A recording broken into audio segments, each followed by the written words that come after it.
Habang may ilang nakabakasyon pa dito sa Baguio at sinusulit pa ang holidays bago mag-back to reality, may ibang latag na ang travel goals ngayong 2026. Ang mag-anak ni Fres Cayabyab nasa Camp John Hay nagbakasyon.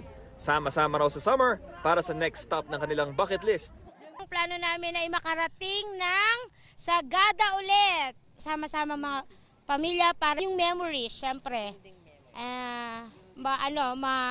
Ma-preserve. Si Sylvia Cruz naman na tubong Baguio, buhangin ng mga beach ang hanap pag umay na sa mga bundok.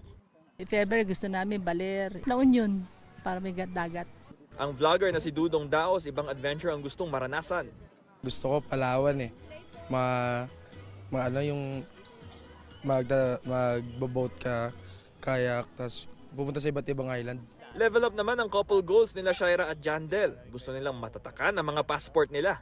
Hoping kami na this year makarating kami sa ibang bansa din. So more sikap pa and ipon. Kagaya ng Hong Kong at Japan.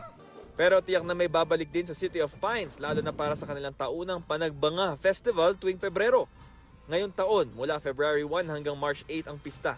Ayon kay Van Paino ng Baguio Flower Festival Foundation Incorporated, ang organizer ng Panagbanga Festival, dahil ikatlong dekada na ng pista ngayong 2026, 1 million pesos ang premyo ng mananalong large float sa isasagawang Grand Parade mula February 28 hanggang March 1.